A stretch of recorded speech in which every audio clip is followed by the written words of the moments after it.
Halo semua, kembali lagi di channel Bochnime. Sebelum kita mulai, klik tombol subscribe dan aktifkan notifikasinya supaya kalian tidak ketinggalan info dan teori terbaru mengenai One Piece. Sekarang lanjut ke pembahasan.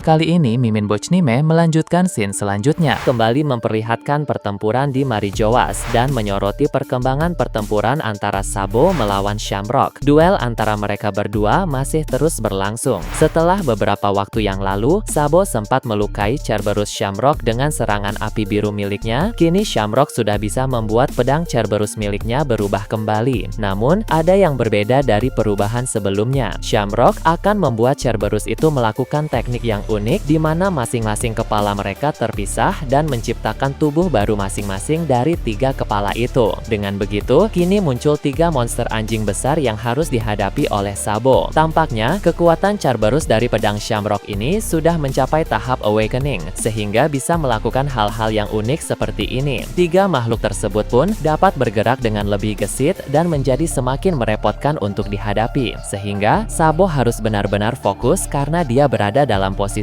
yang sulit. Tadinya, Sabo mulai menggunakan kekuatan api merah lagi karena mode api biru awakening terlalu menguras tenaga. Namun, karena sekarang Shamrock juga menggunakan kemampuan awakening dari Cerberus miliknya, maka Sabo juga tentu harus menggunakan awakening. Dia mulai menggunakan mode api biru lagi dan siap membakar Shamrock beserta Cerberusnya itu. Shamrock terlihat tampak tenang dan tidak merasa panik sama sekali meskipun Sabo akan menggunakan awakening api biru kembali. Namun, berbeda dari Shamrock, para Cerberus miliknya terlihat cukup panik, yang menandakan bahwa para Cerberus itu trauma dengan serangan api biru Sabo. Melihat para Cerberusnya panik, Shamrock pun menjadi sangat kesal, sehingga dia menggunakan Haoshoku Haki untuk mengintimidasi para Cerberus miliknya itu. Para Cerberus itu pun menjadi sangat ketakutan, karena mereka lebih takut pada Shamrock daripada api biru milik Sabo. Sehingga, para Cerberus itu pun siap melancarkan serangan kepada Sabo saat ini juga. Ternyata, cara Shamrock memperlakukan buah iblisnya sangat berbeda dengan Shanks. Shanks memperlakukan Griffin miliknya seperti rekan atau hewan peliharaan, yang mana mereka saling menghormati. Sedangkan Shamrock memperlakukan Cerberusnya seperti budak, yang mana tampak dari wajah Cerberus itu mereka takut saat ditatap oleh Shamrock. Sifat Shanks dan Shamrock ini benar-benar sangat berbeda jauh. Levitt, yang masih terus memantau pertempuran dari jarak aman, berkata bahwa pedang milik Shamrock memiliki kekuatan yang sangat unik dan juga menarik. Lalu, Haoshoku Haki Shamrock juga terbilang sangat mengerikan, setara dengan Haoshoku Haki milik Shanks. Fokus Levitt pun beralih ke pertarungan Gorosei War Curie melawan pemimpin komunitas Lunaria dan pemimpin komunitas Buccaneer. Mereka berdua terus memberi perlawanan kepada sang Gorosei itu memakai beragam teknik yang mereka kuasai. Pemimpin Lunaria ini menunjukkan berbagai skill kreatif dari serangan api, sehingga pemimpin Buccaneer memakai serangan-serangan fisiknya yang sangat luar biasa. Akan ada momen di mana keduanya melancarkan serangan secara bersamaan, sehingga serangan itu akan tampak seperti teknik gabungan atau teknik kombinasi. Serangan tersebut pun berhasil membuat War Curie terhempas. Memang setelah terhempas, dia akan langsung bangkit kembali untuk bertarung lagi, tapi bisa membuatnya terhempas saja sebenarnya adalah perkembangan yang sangat bagus. Sepertinya pemimpin komunitas Lunaria dan Buccaneer ini akan memberi perlawanan yang semakin bagus setelah ini. Sebelumnya, serangan-serangan mereka hanya mampu untuk membuat War Curie terdorong sedikit ke belakang saja, tapi kali ini mereka bisa menghempaskannya cukup jauh. Semoga saja ke depannya nanti mereka bisa memberikan luka yang berarti bagi Gorosei War Curie, meskipun memang pada akhirnya Gorosei War Curie akan menggunakan kemampuan regenerasi. Berpindah ke tempat Gorosei Nusjuro, saat ini dia sedang berjaga di dalam ruangan beku. Sebagaimana kita bahas pada video sebelumnya, para Gorosei di dalam kastil sedang menjaga tempat-tempat tertentu yang sangat penting agar tidak ada musuh yang bisa masuk ke dalam sana. Untuk Nusjuro, tugasnya berjaga di dalam ruangan beku, tempat di mana disimpannya topi jerami berukuran besar. Bahkan ada juga beberapa benda misterius lain yang disimpan di ruangan itu. Ruangan tersebut sangat penting bagi Im Sama dan juga pemerintah dunia, sehingga memang harus dilindungi dalam keadaan yang kacau seperti seperti ini. Sambil berjaga, Nusjuro juga sedang memikirkan hal yang lain. Dia memikirkan soal keadaan di Pulau Elbaf. Dengan kedatangan Im Sama melalui Tobuganko ke negeri para raksasa itu, persentase keberhasilan pemerintah dunia untuk menundukkan Elbaf memang menjadi sangat besar sehingga negeri tersebut bisa menjadi sekutu mereka. Keberpihakan para raksasa Elbaf akan sangat penting dalam perang besar dunia ketiga nanti, sehingga pemerintah dunia harus membuat para raksasa itu berada di bawah naungan dan kendali pemerintah dunia. Namun, walau kemungkinan keberhasilannya sangat besar berhubung Im Sama sudah turun tangan, tapi Nusjuro tidak bisa mengabaikan kemungkinan kecil bahwa biasa saja mereka akan gagal menundukkan Elbaf karena di sana sedang ada Luffy si topi jerami. Nusjuro tahu sejak dulu Luffy ini sering melakukan hal-hal yang disangka mustahil bagi banyak orang. Dulu dia pernah mengalahkan Crocodile padahal waktu itu dia masih seorang pemula. Dia juga pernah mengacau di Enies Lobby, mengacau di Impel Down, dan juga datang ke Marineford yang mana dia selamat dari 3 tempat mematikan itu. Kemudian, Luffy juga bisa mengalahkan orang-orang seperti Doflamingo, bahkan seorang Yonko seperti Kaido. Dia juga sebelumnya lolos dari Pulau Egghead, walau di sana sudah ada 5 Gorosei sekaligus. Pada intinya, si topi jerami ini sering melakukan hal-hal yang tidak terduga. Jadi, wajar jika Nusjuro sangat khawatir bahwa Luffy akan menggagalkan rencana pemerintah dunia di Pulau Elbaf dan bahkan nanti seluruh raksasa Elbaf berpotensi menjadi bawahan Luffy. Jika ini terjadi, tentu perang besar dunia ketiga nanti akan sangat merepotkan pihak pemerintah dunia. Saat Nusjuro memikirkan kemungkinan tersebut, ada momen-momen kilas balik soal aksi-aksi Joy Boy dalam abad kekosongan yang saat itu bertempur melawan pihak aliansi 20 kerajaan, di mana saat itu Joy Boy dibantu oleh para raksasa. Nusjuro khawatir hal yang sama akan terjadi lagi, di mana di masa depan nanti Luffy sebagai Joy Boy yang baru akan beraliansi dengan para raksasa. Memang dulu walau Joy Boy dibantu oleh raksasa, pihak aliansi 20 kerajaan mampu berhasil menang, tapi belum tentu hasilnya akan sama untuk perang besar dunia ketiga ini, karena tampaknya Luffy sudah membangun hubungan baik dengan banyak kerajaan lain seperti Wano Kuni, Alabasta, dan juga Pulau Manusia Ikan. Berpindah ke tempat lain, cerita memperlihatkan dunia bawah Elbaf, tempat di mana Luffy masih latihan di bawah bimbingan Skopper Gaban. Pelatihan ini telah memasuki tahap akhir, di mana sang tangan kiri Roger itu meminta Luffy berubah ke dalam wujud putih Nika, atau yang disebut sebagai mode Gear 5. Sebab sesi terakhir latihan ini akan berkaitan dengan buah iblis tersebut, di mana Gaban akan melatihnya untuk bisa memadukan haki dan kekuatan buah iblis dengan sangat maksimal. Gaban sendiri memang bukan seorang pengguna kekuatan buah iblis, tapi dia memiliki pengetahuan yang cukup untuk melatih Luffy. Ketika Luffy sudah berubah wujud ke dalam mode Nika, sebelum melanjutkan pelatihan itu, Gaban akan teringat masa lalu terlebih dahulu. Kilas baliknya, menampilkan bajak laut Roger pun akan muncul di sini. Saat itu, Roger dan kawan-kawan sudah tahu cukup banyak hal tentang kebenaran dunia, termasuk soal buah iblis Hitonomi model Nika yang namanya diganti menjadi Gomu Gomu Nomi. Mereka membahas soal buah iblis berkekuatan Dewa Matahari Nika itu yang pada masa lalu merupakan milik sang Joy Boy. Pihak pemerintah dunia takut akan kekuatan dari buah iblis tersebut karena dulu Joy Boy memakainya untuk bertempur melawan aliansi 20 kerajaan dalam abad kekosongan. Terlebih lagi, Joy Boy sudah mencapai tahap sempurna dari penggunaan kekuatan Nika sehingga kemampuan-kemampuan yang dia miliki memang benar-benar luar biasa. Roger juga tahu siapapun yang pada masa depan nanti akan mengonsumsi buah iblis tersebut, maka dia akan menjadi Joy Boy yang baru. Shanks juga mendengar pembicaraan ini, tapi pada waktu itu dia masih remaja, sehingga dia belum terlalu paham dengan berbagai hal tersebut. Roger lalu menambahkan, kelak di masa depan nanti, kekuatan dari buah iblis Nika akan berperan sangat signifikan dalam perang besar dunia ketiga nanti. Shanks bertanya, jika memang kekuatan dari buah iblis tersebut sepenting itu, bagaimana jika itu jatuh ke tangan pemerintah dunia? Atau bagaimana jika jatuh ke tangan orang yang salah? Tentu ini pertanyaan yang sangat masuk akal karena sangat berbahaya jika kekuatan itu jatuh ke tangan orang yang salah. Roger pun menjawab, dari apa yang dia ketahui, buah iblis Zoan mempunyai kehendaknya sendiri, khususnya untuk buah iblis legendaris seperti buah iblis Dewa Matahari Nika. Tentu kehendaknya jauh lebih kuat dibandingkan Zoan pada umumnya. Maka Roger yakin bahwa buah iblis itu akan memilih sendiri secara misterius siapa orang paling tepat untuk mengonsumsinya. Pihak pemerintah dunia memang bisa mencari dan juga mengambil buah iblis tersebut. Begitu juga dengan berbagai pihak yang lain. Namun pada akhirnya nanti akan ada satu dan lain hal yang akan membuat buah iblis tersebut terlepas dari para orang jahat itu, kemudian jatuh ke tangan orang yang tepat. Mendengar itu pun membuat Sheng sedikit lega karena dia tak perlu khawatir bahwa buah iblis itu akan dimakan oleh orang yang salah. Hal ini memang pernah dikatakan oleh para Gorosei saat mendiskusikan soal buah iblis Nika milik Luffy. Mereka berkata bahwa selama ratusan tahun mereka selalu gagal mendapatkan buah iblis Hito-Hitonomi model Nika. Sekalipun mereka sempat mendapatkannya, selalu ada kejadian yang membuat buah iblis itu direbut oleh pihak lain. Jadi memang buah iblis Nika itu mempunyai kehendaknya sendiri dan akan selalu menjauh jika hampir didapatkan oleh pihak pemerintah dunia. Kembali menyoroti kilas baliknya yang sedang diingat oleh Gaban, Shanks yang masih kecil kembali disorot dan tampak sedang berpikir. Meski Roger sudah bilang bahwa buah iblis Zoan itu memiliki kehendak sendiri, tapi tetap saja Shanks sempat overthinking. Dia memikirkan bagaimana jika di masa depan nanti buah iblis Nika itu berhasil didapatkan oleh orang yang jahat. Shanks benar-benar sangat khawatir tentang itu, sehingga sampai dia remaja pun dia masih memikirkan kekhawatiran soal hal tersebut. Seperti yang kita tahu, pada masa depan justru Shanks lah orang yang membuat buah iblis Nika itu jatuh ke tangan orang yang tepat. Tadinya buah iblis Nika itu sudah didapatkan oleh para agen Cypherpol dan akan dibawa ke Marijoas. Namun Shanks merebutnya di tengah laut dan membawanya menuju ke desa Fuchsia, yang mana pada akhirnya dimakan oleh Luffy. Mungkin saat masih kecil itu Shanks tidak pernah menyangka bahwa pada masa depan nanti dia akan berperan penting dalam membawa buah iblis Nika tersebut untuk secara tidak sengaja dimakan oleh Luffy, sosok pilihan dari Dewa Matahari Nika. Jadi memang Shanks ini juga punya andil besar dalam takdir yang membawa buah iblis Nika itu kepada Luffy, yang merupakan orang yang tepat. Kembali ke masa sekarang ini, Gaban pada Luffy, mungkin untuk sekarang Luffy masih belum tahu betapa penting kekuatan miliknya itu, tapi dia yakin seiring berjalannya waktu Luffy akan memahami bahwa kekuatan tersebut adalah kunci untuk hal-hal yang besar. Sesi terakhir dari pelatihan mereka pun akan segera dimulai. Sementara itu, Hajrudin yang menyaksikan hal tersebut bilang pada Gerd bahwa dia yakin kekuatan Luffy memang berkaitan erat dengan cerita Dewa Matahari Nika yang dipercayai oleh banyak raksasa Elbap. Gerd pun setuju dengan perkataan Hajrudin, sedangkan Loki hanya diam saja karena dia mungkin kesal jika Luffy adalah pengguna kekuatan Dewa Matahari Nika yang asli, sebab Loki sendiri memang selalu ingin menjadi sosok Dewa Matahari itu kelak. Keinginan tersebut bukan hal aneh di kalangan para raksasa karena memang banyak dari mereka yang juga mau menjadi sosok itu. Chopper yang juga berada di sana bilang bahwa dia sudah mendengar cerita dari Usopp bahwa kekuatan Luffy memang berkaitan dengan dewa. Usopp tahu tentang hal tersebut dari Vegapunk di Pulau Egghead tempo hari. Jadi sampai sekarang pun Chopper masih kaget dengan kekuatan Luffy yang tadinya disangka hanya karet, rupanya adalah kekuatan Dewa Matahari. Nah, bagaimana menurut kalian terkait ini? Nah, itu tadi berbagai hal menarik pada pembahasan channel Bochnime kali ini.